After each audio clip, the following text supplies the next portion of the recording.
You've seen it happen. I've seen it happen. A company that feels completely unstoppable one day just vanishes the next.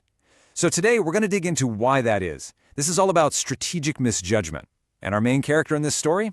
The once mighty bookstore giant, Borders. I mean, that's the big question, right? How do these titans of industry actually fall? Well, it's almost never one single thing. It's more like a slow burn.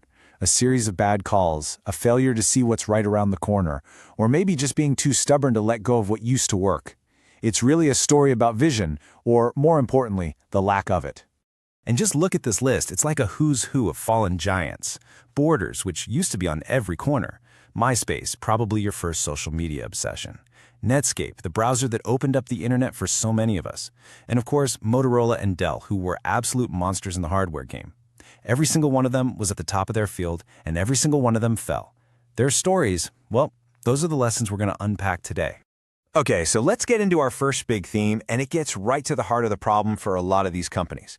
It was a complete failure to understand a massive tectonic shift in technology.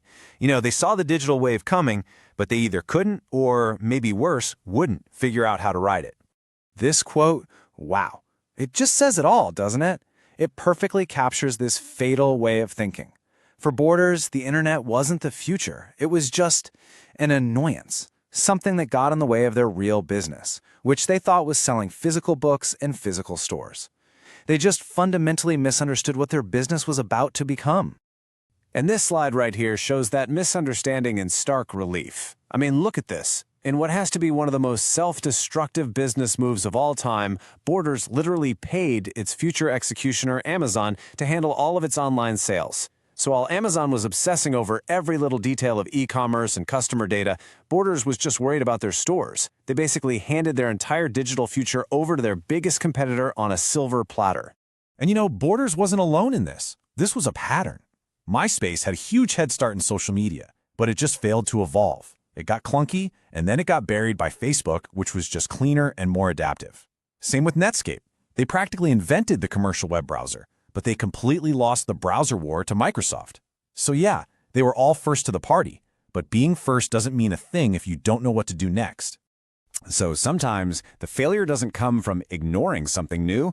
No, sometimes it comes from clinging way too tightly to the very thing that made you successful. Your greatest strength suddenly becomes your biggest weakness, like a golden cage you can't escape from. Dell is the absolute poster child for this. Their direct-to-you, build-your-own PC model was a revolution. It was super efficient, it cut out the retail stores, but then the market changed. People started buying laptops from big box stores, and then mobile devices took over. All of a sudden, Dell's amazing model was a liability. Their strength in direct sales made them incredibly weak in retail, and they just couldn't adapt fast enough. And what about Motorola? Oh man, in 2004, the Razer wasn't just a phone, it was the phone. It was impossibly cool, super thin, and totally dominant. But then, just 3 years later, the iPhone shows up and completely rewrites the rules of what a phone even is. Motorola, stuck in its own success of making thin flip phones, was painfully slow to adopt new systems like Android, and it became a relic almost overnight. So, okay, why does all this history matter now? Because these exact same patterns of misjudgment are playing out right now, today, on a brand new battlefield, artificial intelligence. You could say the digital wave of the 2000s is the AI wave of today. To really get what's happening, you have to understand this concept, AI implementation risk. See, it's not enough for a company to just say, hey, we're doing AI now. There's this huge, massive gap between the promise of the tech and the messy reality of actually making it work. This is the modern version of Borders seeing the internet as just a distraction. And the stakes are just as high. A global retailer could pour millions into the wrong AI tech. That's just like Borders choosing the wrong online partner. A bank could mess up on data privacy or use biased algorithms. The rewards for getting AI right are absolutely enormous. But believe me, the penalty for getting it wrong is just as brutal as it was 20 years ago. And the danger is very, very real.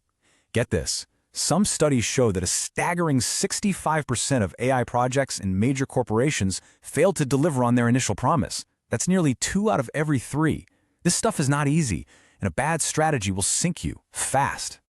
So after walking through this graveyard of giants and looking at the challenges of today, what have we actually learned? How can leaders right now avoid ending up as just another cautionary tale in a future explainer like this one?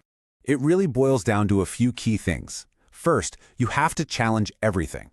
Constantly ask yourself if the business model that made you success is ready for tomorrow. Second, you have to embrace disruption. See it as a huge opportunity, not a threat. Third, and this is the big Borders lesson, never, ever, ever outsource your core competitive advantage. And finally, you have to be willing to tear down your own success before a competitor does it for you. When you really boil it all down, the crucial point is this. Strategy isn't some dusty document you write up and then file away. It's a living, breathing thing. It's a constant process of watching, learning, adapting, and having the courage to make really tough decisions, especially when it means leaving a very comfortable past behind. And that kind of leaves us with one last thing to think about. When you look at the absolutely dominant companies of today, you know the ones that seem totally invincible, which of them do you think are ignoring the next big wave? Which ones are holding on just a little too tight to their old winning formula? It's a question worth asking.